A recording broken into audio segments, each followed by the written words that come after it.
Hi, I'm Rachel Zaleski, and this is the Zaleski Sports Show. Today we have Jason Zaleski, our sports expert. I'm your host, and today we will be talking about sports. So we bring you educational, interesting, and easy to digest sports information for all level sport fans. And we bring you local, regional, and national sports information using hands-on demonstration, statistics, and visual aids. So go ahead and stay tuned and enjoy the show. So Jason, big eyes are being cried out all across the nation because NFL football is no longer going on. How does that make you feel? Very sad, yes, very So sad. Oh, what are your predictions for those poor Cowboys next year? Let's move on from the NFL this year, and I think we should talk about something else. We'll have all summer to talk about the NFL, and let's look forward to that. For now, let's talk about something else. All right. So nationally, I think what a good way to move on from this would be, what better than to talk about dogs? So I think so. Yeah. the next thing we'll talk about is Westminster dog shows. Yeah, the dog show, right? Dog show. Yeah, so the Westminster Dog Show took place this last weekend. It started on Saturday, February 11th, and just concluded yesterday, February 14th. The Westminster Dog Show first started in 1877 in New York City and still takes place in New York City today. Back in 1877, I would imagine some folks like us were looking for something to do after NFL was done, and they decided to take their dogs all down to the dog show and then do some judging. So that's my opinion. I think folks out there probably know the real answer, but I'm going to go with that. They were just looking for something else to do. Well, and they found something to do. Each year, the show concludes with the Best in Show. And we'll get to that in just a minute. This was actually the fourth year that the agility champion was crowned. So there's an agility course where the dogs weave between the poles, they go through the tunnels, up and over the bridges. It's a lot of fun to watch. Even if it's not during the Westminster Dog Show, it's a lot of fun to watch. So look those up on YouTube. You can see all the border collies and the super fast, agile dogs going through the course. This year, the border collie named Trick was the agility champion.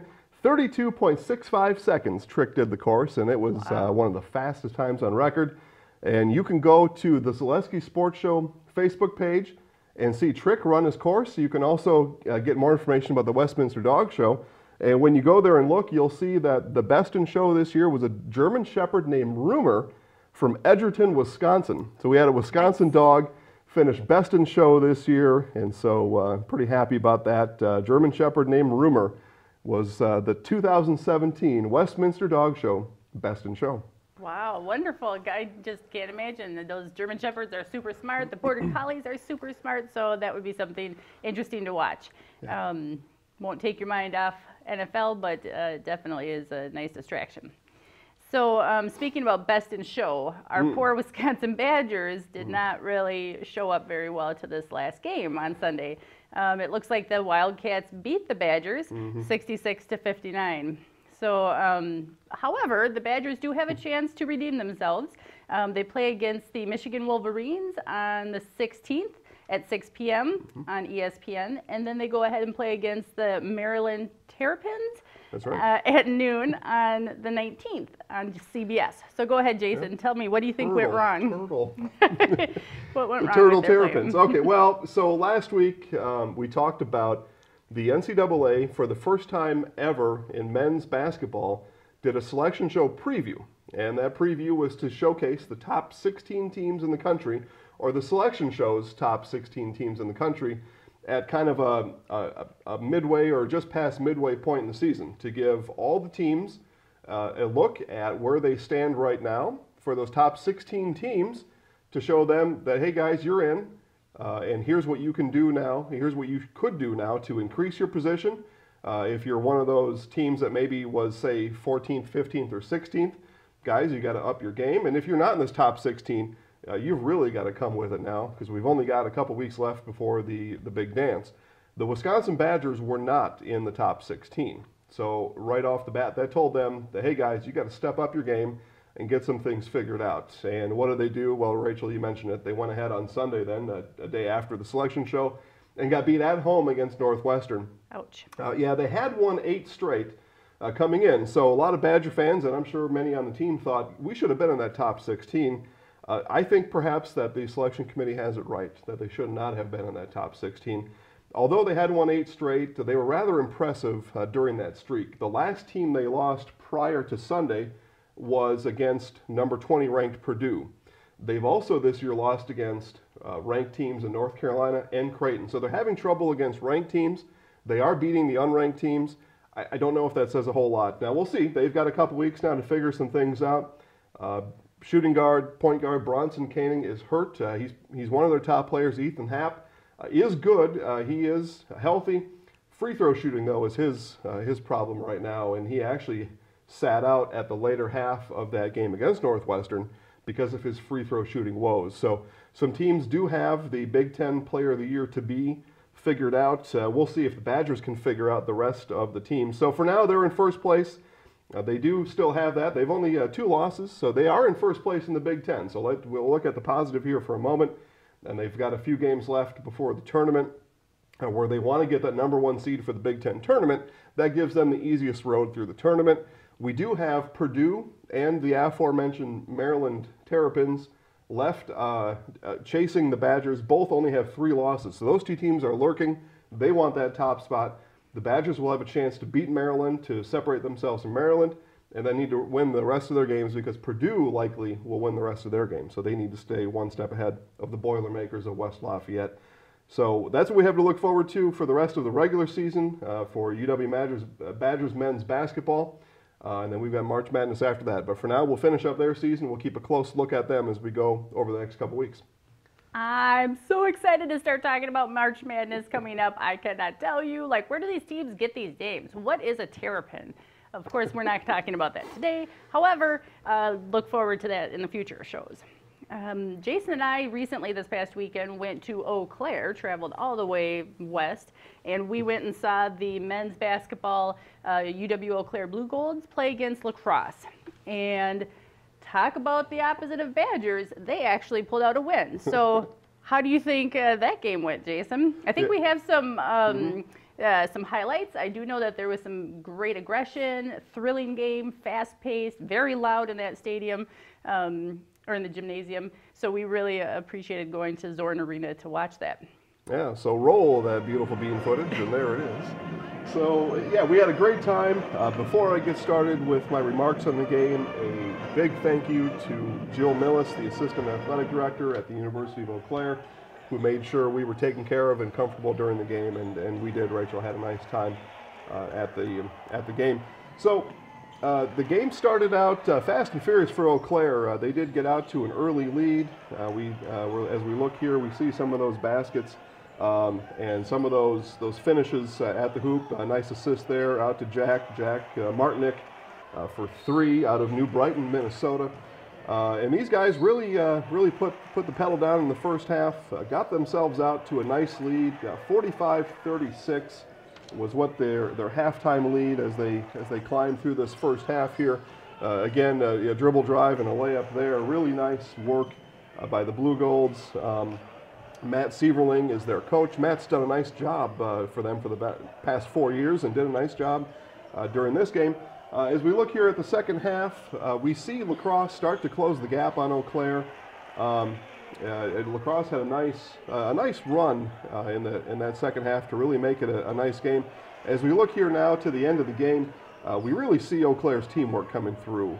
Nice ball movement, swing that ball side to side, look for that open person, get to the rim, and really bring it home. And that's what they did. Top scorers for Eau Claire: Chris Duff, 21 points out of Walker, Washington. Jared Schneiderman tossed in 18. Jared is from Brooklyn Park, Minnesota. We had a nice chat with Jared after the game. Real nice, upstanding man, and has a good idea of basketball and what's going on there. Of course, I mentioned Jack Martinick. If you go to our, again, Zaleski Sports Show Facebook page, you'll see some of the things we said about Jack. He's a real unique player for Eau Claire, number 30. He throws his body at the rim as much as he does the ball. And there we see Chris Duff again hitting that three-pointer. Really starting now to close this game out is what Eau Claire did here at the end. Again, just attacking. There's Duff with that kick out there. Big play at the end of the game to get that ball back out to the top, reset the shot clock, and let that clock wind. And there we see George Diekelman from Stevens Point get to the rim. He's fouled, doesn't make the shot, but he does make both of his free throws here. So again, George Diekelman from Stevens Point. He had 14 points there. We saw 2 of them.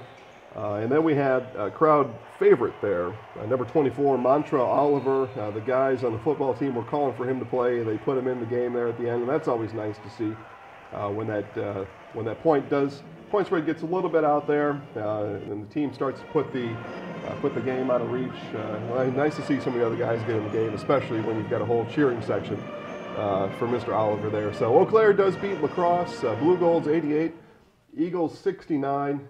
We had a fun time, a great crowd, very lively crowd. Those folks out there in Eau Claire, very knowledgeable about basketball, and we look forward to going to see them again. Yeah, the cheerleaders are really impressive. They were doing a lot of backflips and hollering. The band was playing and having fun with the crowd, so that's always enjoyable to watch. It really gets all of the people pumped up to continue watching and enjoy the sport. All right, so keeping in tune with our basketball theme, I will go ahead, Jason, and ask you a question for Sports 101 regarding the term goaltending. Goaltending, yeah. So I assume this is just simply as it means, tending the goal.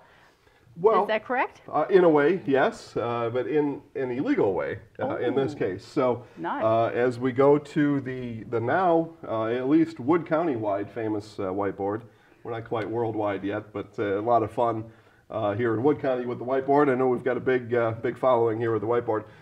So here's our basketball goal here, and there's the rim right there. Okay, everybody's following along. We'll draw a little net down here just to make sure everybody understands what this is all about. So there's the net there. So goaltending, anytime after that shot is put up, that ball is within the cylinder of that rim. You're not allowed to touch that ball on offense or defense. Nobody's allowed to touch that ball. When that ball is contacted, when the ball is in the cylinder and extended, that is goaltending. The basket is waved off. If it's defensive goaltending, the point is scored. Offensive goaltending, it's a turnover. Ball's awarded to the defending team, and we're going the other way. So that's goaltending. Keep your hands out of the rim, Rachel. Oh, good to know. Good to know. I figure that's kind of similar to like that football rule, like when the quarterback has the ball and as soon as his arm goes forward, like you're not supposed to touch him or something. So I figure that's kind of the same. So thank you for explaining that. You're welcome. I totally didn't know it was illegal. So good to know. It is. So when you've got your Easy Rise game on, keep your hands out of the rim. I don't know what that means. Oh, good. Okay, so lots of great games have been happening locally with our high school sports. Our Columbus Dons boys basketball continue being undefeated. They beat Greenwood at home 88-44 Tuesday, the 14th on Valentine's Day. What a beautiful way to celebrate the day. Our Tyler Furlinger scored more than 30 points in this one game alone, so that's just keeps adding up to his scores, his points. Yeah. Do you have anything you want to say about that game? Yeah, I think I'll just talk a little bit about it. So again, Rachel mentioned Columbus Dons boys basketball 19-0 this year, still ranked number 1 in the state.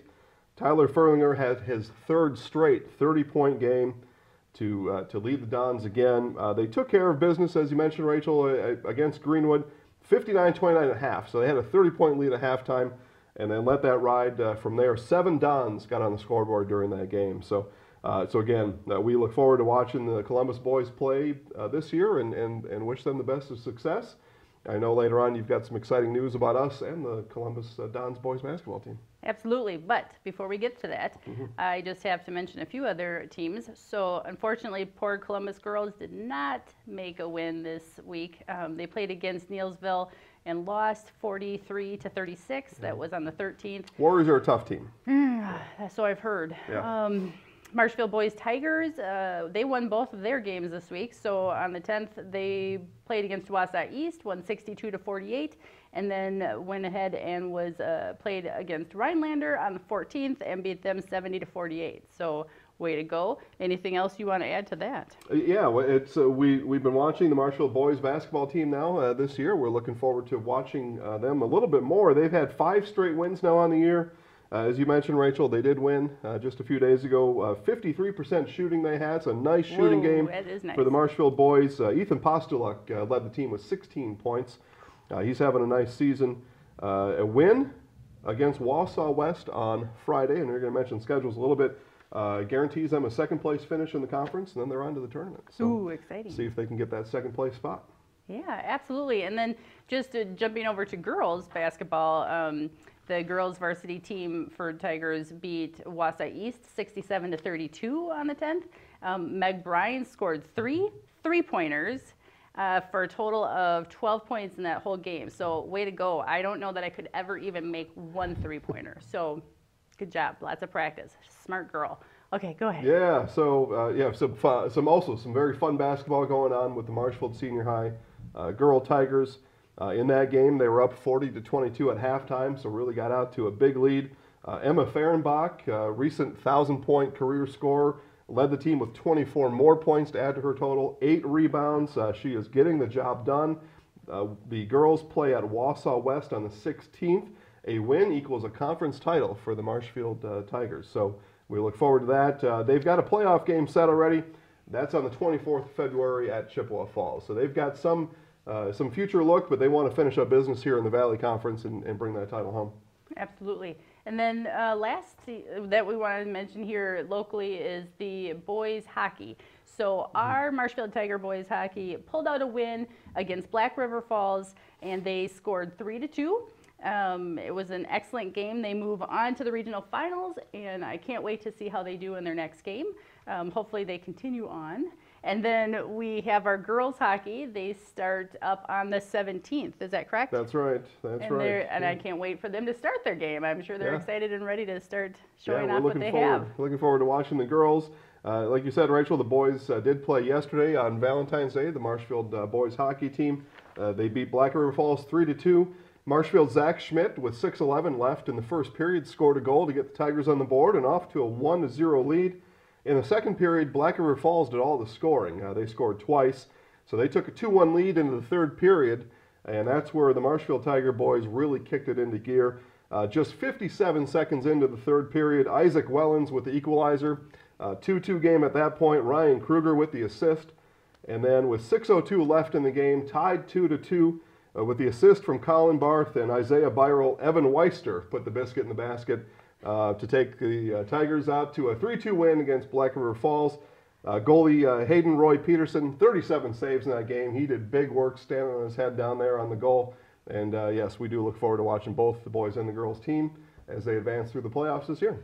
Those poor goalies have to be so limber and be able to do the splits and do all that kind of fancy footwork. I can't imagine. But kick saves and biscuits and baskets. It's amazing.